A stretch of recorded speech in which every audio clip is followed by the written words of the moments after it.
Hi there everyone, Jamie Wake here, and I just wanted to talk to you, just for a moment, about the OK2bgay campaign. As you can see, I've got myself in a little bit of trouble, and I've got a compound fracture, and I'm not going to lie, it's very painful. But something else that's painful is knowing that despite all those advances in equality for gay people, there are still young people out there in the world that are unable to deal with their sexuality, and feel that the only solution to end their confusion is suicide.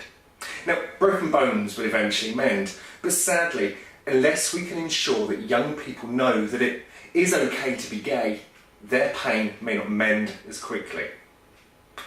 With Reading's very own Gay Pride Festival almost upon us, I can guarantee that the same questions will be asked of the organisers and LGBT campaigners, such as why we need a Pride Festival in the first place, and why there isn't a heterosexual Pride either.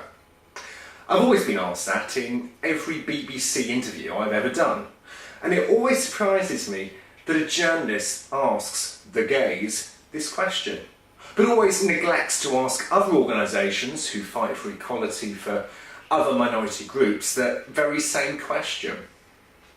Now, to answer this question, we need to remember that the gay rights movement is a relatively modern event. And it's the result of an incident that took place at the Stonewall Inn, New York, in 1969. Now, most young people don't know the history of the gay rights movement and some of the atrocities that have happened in some of our lifetimes. And the fight for equality began on June the 28th of that very year. Now, at about 1:20 in the morning, 8 New York City policemen raided the Stonewall Inn. On arrival, the standard procedure was for the bar's patrons, that's customers to you and I, to line up and have their identity checked. Now, if any of the patrons were dressed as women, they were to be arrested. Now, on this night in question, the drag queens made a stand, and they refused to go with the police or show them their identity. The police lost control of the situation, and the crowd began to riot. And this happened night after night. Now, up until this point, gay people had hidden behind closed doors, and these riots brought the gay people into the streets, and then organisations were formed to fight for gay rights. And then luckily by the 70s, gay pride marches started to take place throughout the world. Even today, we are still fighting. Most people in society believe we have full equality. We don't. Gay people cannot give blood. Gay people cannot get married. This is why, even with my fracture, I am determined to try and march on the Reading Pride Parade this year. Whilst I won't be able to wear one of my usual elaborate costumes, I hope to still attend and celebrate diversity within the Thames Valley. As usual, we're already seeing all of the main political parties in Reading expressing their support towards the fight against discrimination.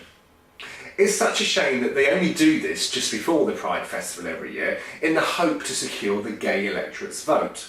I mean, I'm gay all year round, so why should these parties only remember us as members of the Reading community at this time of year? Reading Lib Dems, for example, though, do support my OK2bgay campaign, but as of yet I still wait a response of support from all other political parties.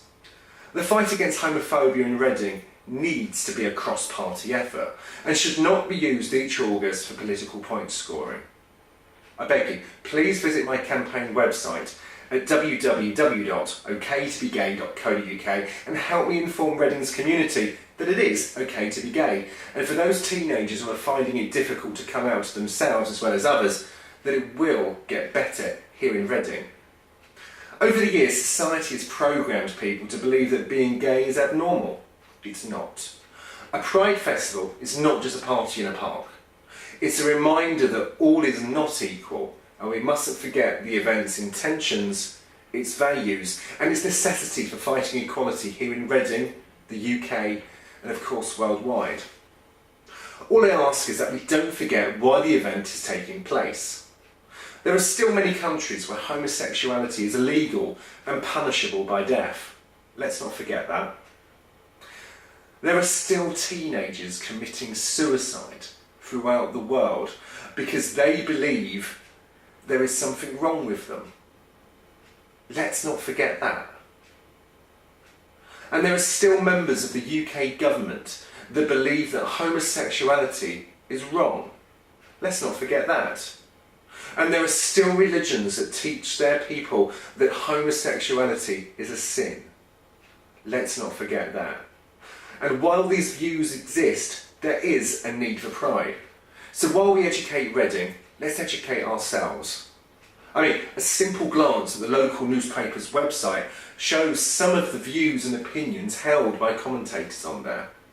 They don't understand the need for a parade, a festival, or a large protest. They wonder where their heterosexual pride is, and why all they see is a number of men, including myself, dressed roughly as women.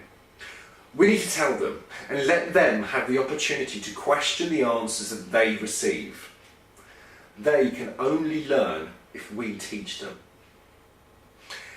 In July, I wrote to Reading MPs, Rob Wilson and Alok Sharma, about the ok2bgay campaign. On the date of producing this short film, only Alok Sharma has actually replied to me.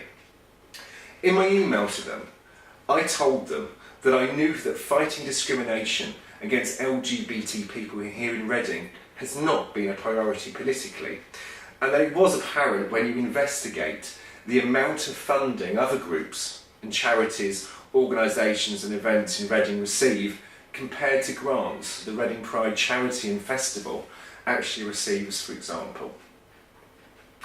I asked both of our MPs what they were doing or planned to do as our MPs to address homophobic bullying in our area.